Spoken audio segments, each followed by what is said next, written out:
Kadosh Boker Tov Chodesh Tov Masechet Chagigah Daf Kav Daled Amud Aleph 24a1.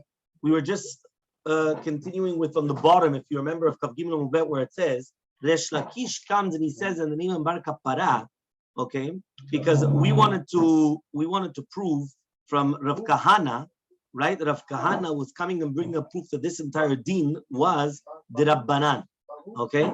So therefore, says Resh Lakish. He comes and he says, Lo nitzecha, what are we dealing with? This is Kav Daled Amud Aleph, 24a1. Lo nitzecha ela l'shirei mincha. We're only talking about shirei mincha, that is deoraita tzarich lekli.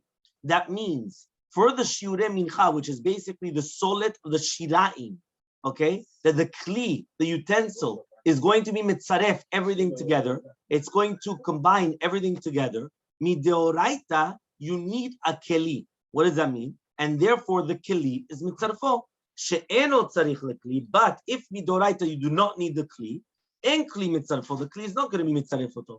Be'atu rabbanan, and then the rabbis come and they say, v'gazru ta'afagav deno tzarich lekli. Even though it does not need a kli mitzarfo. And that's why Rabbi Akiva comes and he says that the solet in this keli.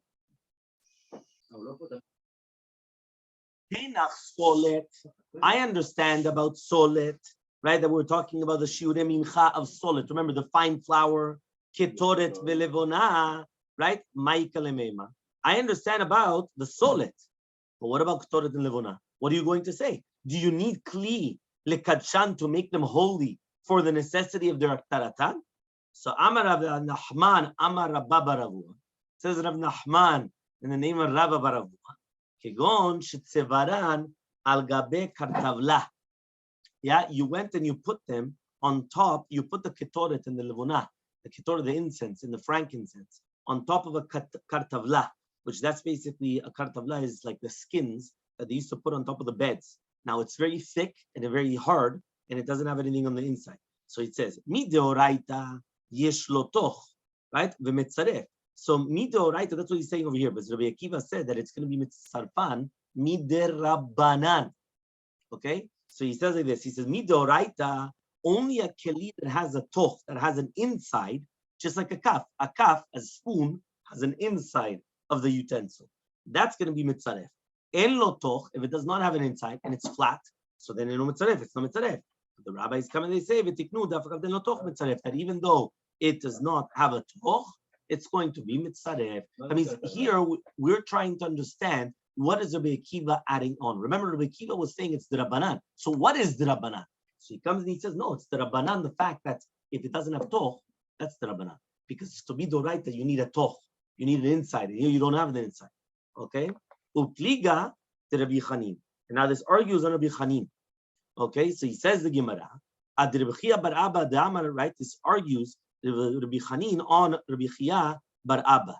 The Amar Rabbi Chia bar Abba Yochanan me'eduto shel Rabbi Akiva nishnet nishnazo. From the testimony of Rabbi Akiva, this was brought down. So therefore, it comes out that you see Rabbi Chia bar Abba in the name of Rabbi Yochanan argues on Rabbi Chanin, and he holds that really be'emet tziruf kli is only midrabbanan and not mideoraita. Okay, two dots. That means you're putting everything. There's the Gemara. Two dots. Har-Revi'i ba-Kodesh pasul. The Revi'i of Kodesh is pasul. Remember, pasul means? Not appropriate. It's not tameh. No, it cannot metameh. Chazak Baruch. It cannot metameh. Pasul means it's at the end. The buck stops here, right? It stops there. Pasek. For those that are paying attention. Gemara. Revi'i ba-Kodesh is going to be pasul. Tanya, we learned in the Braita. Mar bi-Yoseh. Says Rabbi Yosef, Minayin la Revi'i b'Kodesh pasul. How do we know that Revi'i in Kodesh is pasul? So says the Gemara, Vedinu, it's a kal v'chomer. What's a kal v'chomer? Uma mechusar kippurim. Just like a person that's tameh, when he's obligated to bring a korban, he's called mechusar kippurim. Just like kippur, it atones us. So mechusar kippurim is from the lashon of chaser kippur. He's lacking atonement. Okay? Mechusar kippurim. Right, yes. Yom Kippur, Kippurim, exactly. So he says over here, Tameh chaya bekarbanot, right? And still, he did tevilah. And it was Erev Shemesh. but it was lacking a korban. How do we know that there's three steps?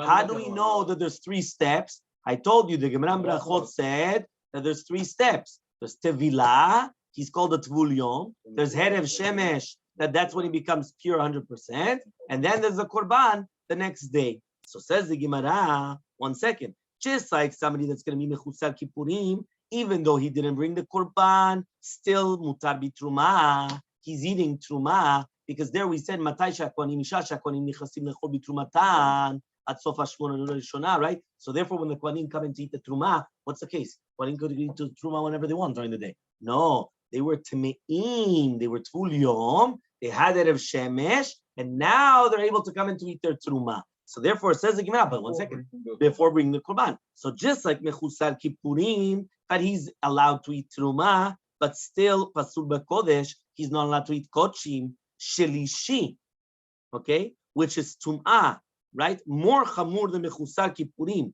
Shepasul B'Truma. But remember, Truma could become a Shelishi. So Eno Din Shiaseh Revi LeKodesh. So shouldn't they make a Revi for Kodesh? Meaning, if Truma could make a Shlishi, now Kohanim are allowed to eat Teruma, but they're not allowed to eat Kodesh if they were Mechusar Kippurim. So therefore, you see, Kodesh is a higher level. So if they could come and they could eat Truma, and by Truma you can make a Shelishi, Eno Din that right, Kal V'chomer, that it should become a Revi by Kodesh. Eno Din Shiaseh Revi LeKodesh.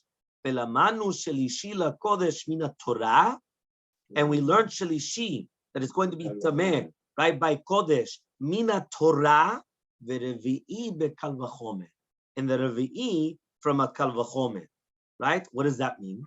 Shlishi la Kodesh mina Torah minayim, which means like this. If I'm going to ask you right now, how do you know that revi'i becomes, how do you know that Kodesh could become Tameh and revi'i? So you're going to tell me, we learned from the Torah, from the Bible, we learned Shelishi by Kodesh. And since we know that Kodesh is a higher level than Truma, so the Kal V'chomer added on to make it a Revi'i. But Mina Torah, I already learned it as Shelishi. Why? Shelishi la Kodesh Mina Torah Mina. How do we know that it becomes a Shlishi la Kodesh from the Bible, from the Torah? Tichtiv, as it says in the Pasuk, Ve'abasar asher yiga bechol tameh lo ya'achel. This is talking about a Korban Shelamim. What's a Korban Shlamim? A peace offering.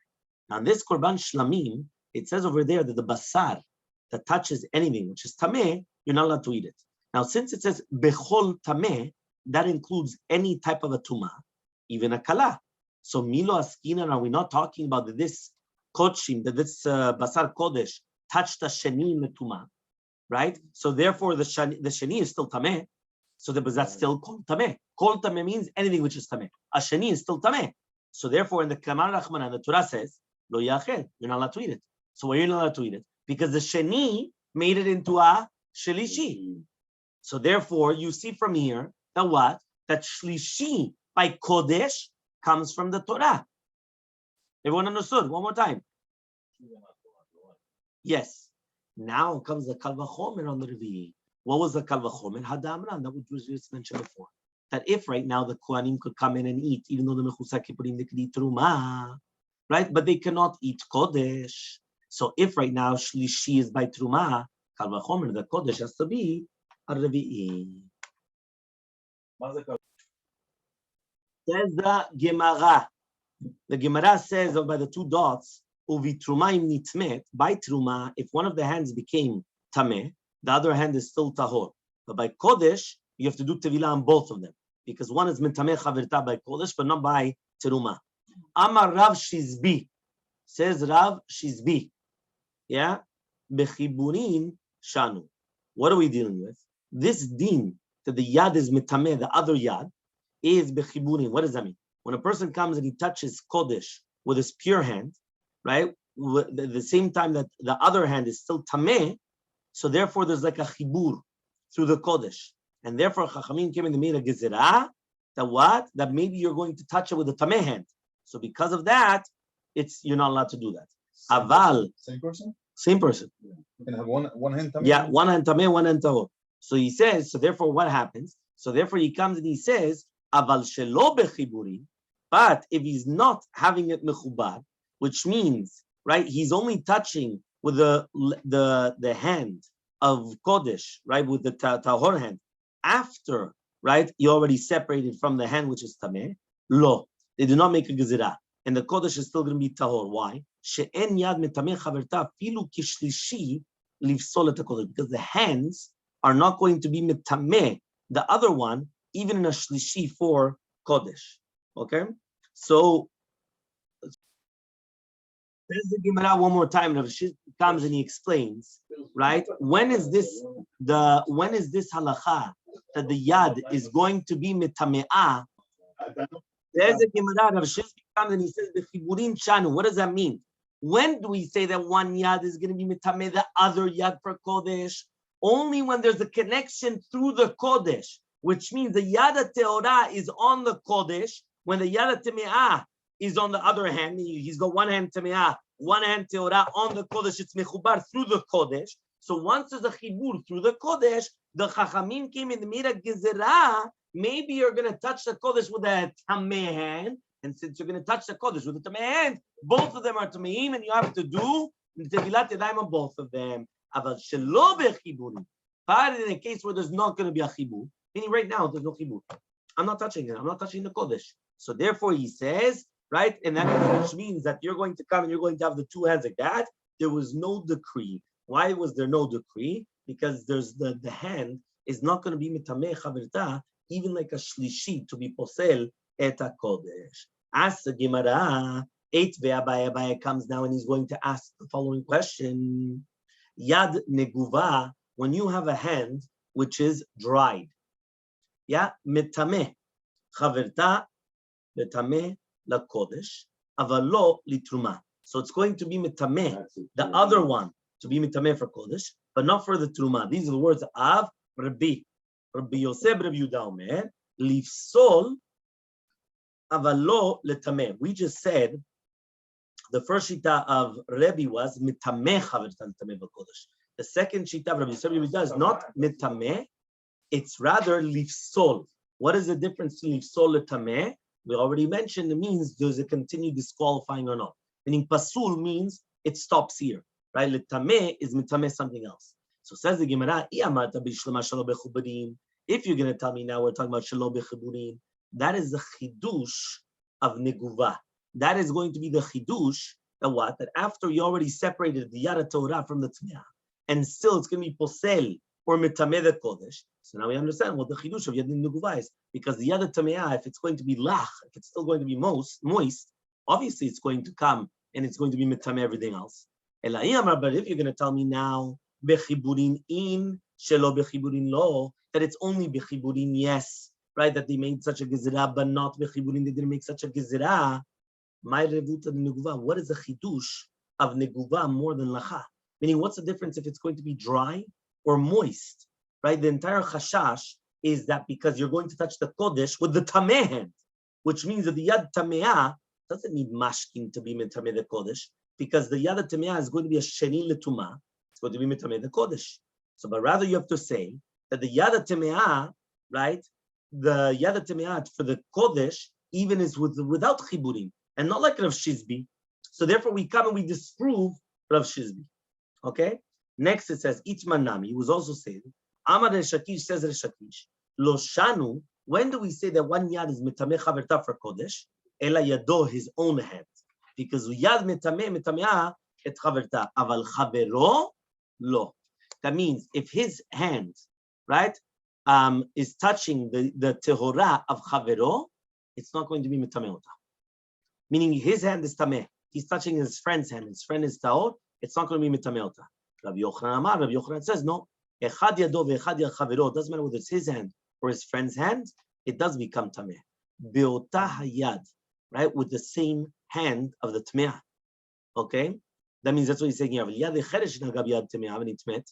It's not mamshicha. V'lifsol avalol tameh. That's only to become posel, but not metameh. So he says mimai. How do we know that a yad is going to be metameh, even yad chavero for kodesh? Midiktani, from the fact that we learned in the Sefer, we're in Kavdalad Umbet, 24b. Yeah, mimai How do we know this? We study from the fact that it's written. Seifa, what was written in the Seifa? The Seifa said, Shayad metameh chaverta lakodesh avlo letruma.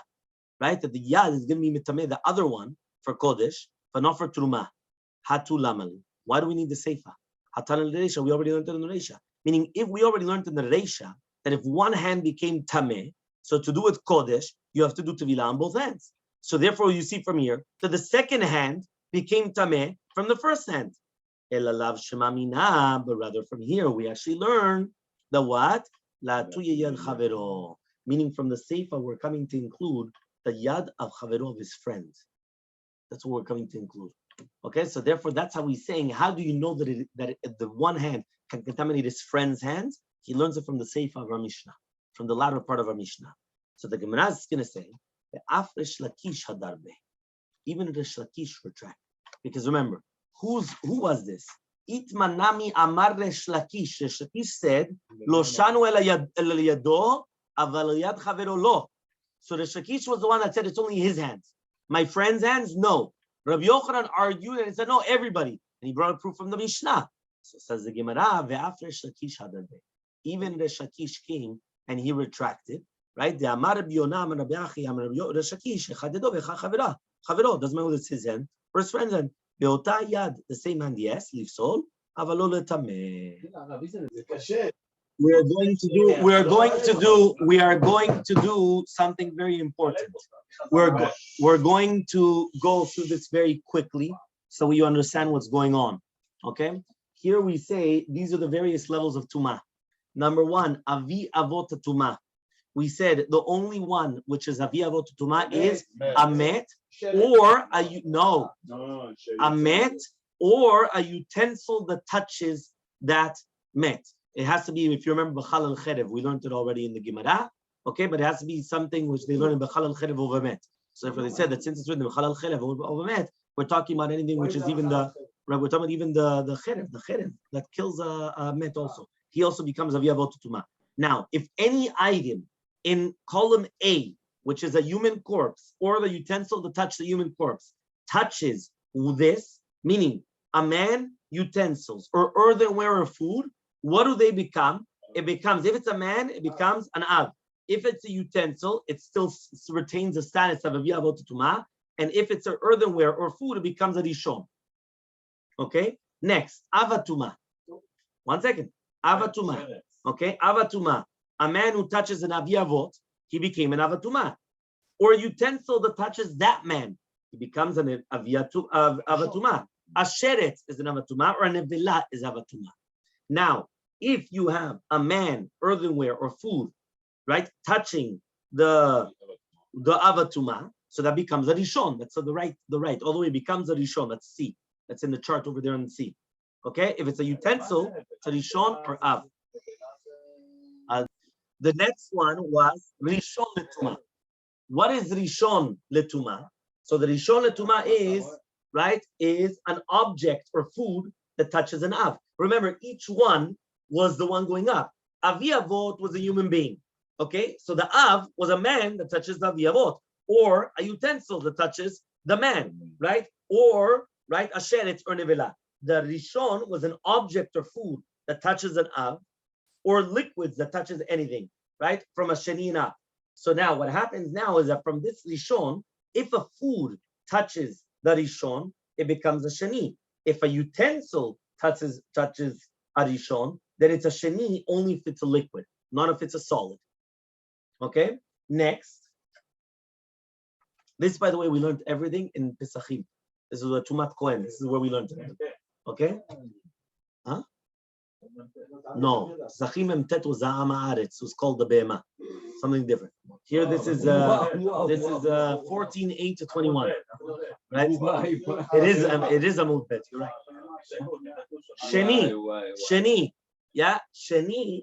It says over here, Sheni is a Tvul Yom, or a food that touched the Rishon.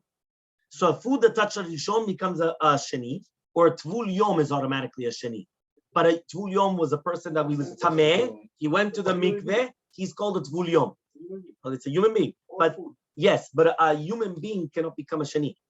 Okay? That's why we said here in this one where it said Rishon, it only said if a food or utensil touched the Rishon, he could become a Shani. Human being was not there because the human being cannot become a Shani. A Tvul Yom automatically becomes a Shani. Okay? So now, a Tvul Yom, which is a Shani, or food that touched the Rishon, which is a Shani. If Truma or food touches a Tvul Yom, it becomes a Shlishi or Pasul Shlishi.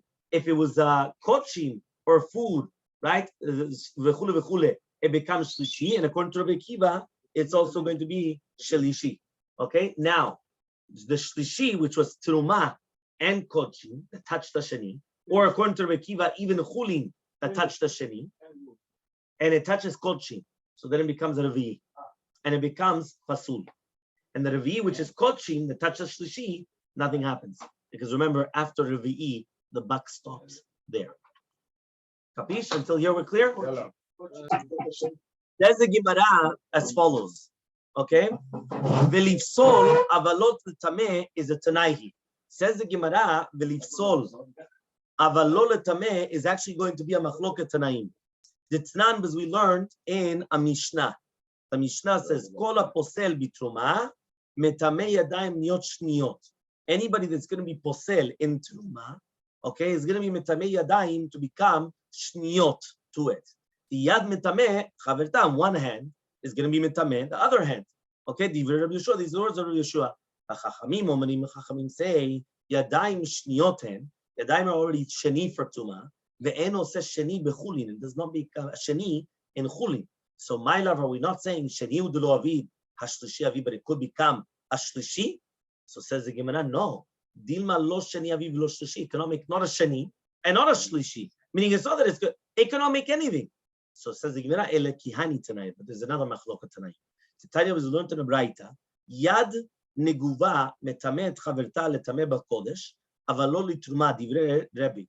One hand, which is going to be dry, is going to be metameh chaverta, to be metameh bakodesh, avalo letruma, but not for truma. These are the words of Rabbi. Rabbi Yosef, Rabbi Yudah Omer, Rabbi Yosef, Rabbi Yudah says, be'ota yad, we're talking about the same hand, okay, lifsol, avalo letameh. We're talking about the same hand to be posel, but not to be metameh. Okay, so now says the Mishnah, ochlin, right? Ochalim neguvim biyadayim mesavot. So he says like this: you're allowed to eat with dry hands, with tameh hands, but not with kodesh. We're talking about only truma and not with kodesh. So Tanya, we learned in the Braita. Amar Rabbi Chanim ben Antignos, says Rabbi Chanim ben Antignos, is there such a thing as that you're going to be eating kodesh, right, with your daim neguvim, right, that it was not acceptable for tuma? The fact that it's kodesh, you already made it susceptible for tuma. Meaning, usually, for something to become mekabel tuma, you have to make it susceptible for tuma. How do you make it susceptible for tuma? When one of the seven liquids comes in contact with it. Here, chibata kodesh mechshatan. For the fact that it's so holy, that's what's going to be machshiroto, right, to become kodesh. So says the Gemara, lo tzricha. What are we dealing with? Kegon shetachav lo chavero letoch piv. For example, you didn't actually touch it. Somebody shoved it in your mouth. Or shetachav hu leatzmo bekush ukarkar. You shoved it in your own mouth with like a type of a utensil, but without actually touching it. Ubikesh lechol tznon ubatzal shechulin yamen. Now you wanted to eat radishes, right, or onions of chulin with the kodesh. La kodesh kazru b'rubanan. So the rabbis came and they made a gezerah that you're not allowed to eat any type of ma'achal of chulin with your daim misovo, with your daim tmeot. Because maybe what's going to happen is you're going to touch it with your hands, and then you're also going to touch the kodesh with your hands. And you're going to make it tameh. La truma lo gazru b'rubanan. But for the truma, you're allowed to do it. Meaning truma, you could have somebody put the food in your mouth, or you could also shove it in your mouth with a fork, whatever it is, with something else, and then you're going to eat the chulin with your daim tmeot with that. And there's no problem, but not for kodesh. So then the last part said, "Haonenu mechusar kippurim." My tama, what's reasoning why they need to do tevilah for kodesh? Given the adaina v'yasire, because since until now the aninut, right, and the mechusar kippurim, they were asur in eating kodesh, right, in korbanot. That's why the rabbis say that they need to do tevilah. We're just going to start the Mishnah from Kavdala Damubet. Chomer betruma. Now we're going to learn a chumra of truma more than kodesh. Beforehand, we learned all the chumrot of kodesh more than truma. How many were there? How many chumrot were there? Of Kodesh more than Truma? 11 or 10, according to one opinion in the Gemara, if you remember. And 1 and 5 was the same. Right? Very good. Chazak Baruch. Okay? So now we're flipping now. Now we're flipping, right? We're flipping now we're saying that the chumrah of Truma more than Kodesh. Chomer betruma, shebiuda ne'emanin al tarat yain v'shemen kol yemot hashana. That the chumrah is in Yehuda, the Amei Haaretz are going to be believed on tarat yain v'shemen, right, of Kodesh, on tarat yain and shemen of Kodesh, kol yemot hashana, all of the year. Uveshata gitot, and during the time of the gitot of the badim, that's when they come and they start pressing, whether it's the olives and the grapes and everything. Afala truma, also on truma. So you see from here that truma is more chamur than even Kodesh. Why? Because on the Tarata Truma, Amaaretz are not believed only during the time of Gitot Vabadim. But on Tarata Kodesh, all year round, they're going to be believed. You remember why? We said it why. Why is it that by the Kodesh we believe the Amaaretz on Yain Veshemen? You were close, we're not there. If you remember, we said that if you're not going to accept it from an Amaretz, what's he going to do? He's gonna use the wrong. And then what? And then what's he going to do? He's not gonna care. He's going to make a bama, his own private sacrifices. Right? So says the Gemara, Avru agitot v'abadim. Right? He comes and he says, now if past the gitot v'abadim, ve'viu lo chavit shel yain, and now they brought him a barrel of wine. Gitot was during the time when they're actually pressing, right? The badim, and they're pressing the b'shat gat is at the beginning of the wine process, when there's still a lot of sediment and it's not pure. So that's be'onat drichat anavim v'kvishat hazetim. Badim is an oil, right? The bad is oil, right? Beta bad is an oil press. The gitot, right? The gitot is of wine. So onat drichat anavim, right? That's what we're saying here. So it will become tameh. So he says, Avru agitot v'abadim, ve'viu lo chavit shel yain, right, av truma, lo yekablenu mimenu, you're not going to accept it. Avla manicha legata baba, you leave it until the next time around. Because now the next time around, they're going to be believed. Meaning, don't take it now. Because if you accept it now, they're not going to be believed. So wait until the next time. And then they're going to be believed again. Ve'im amarlo, but if you told them, Hifrashti l'tocha revi'it kodesh ne'eman, I separated from the chavit, a revita lug of shemen for Kodesh, that then he's going to be believed on it. Kadei yain v'kadesh shemen, right? Amendumaot. When we're talking about kadesh yain and shemen, which you have a mixture of truma, chulin, and Kodesh, ne'emanim aleim, they're going to be believed on it. The shata gitot v'abadim during the time of the gitot v'abadim. Ve'kodem legitot 70 yom, and even before the gitot also for 70 days. Bezat Hashem, we continue on.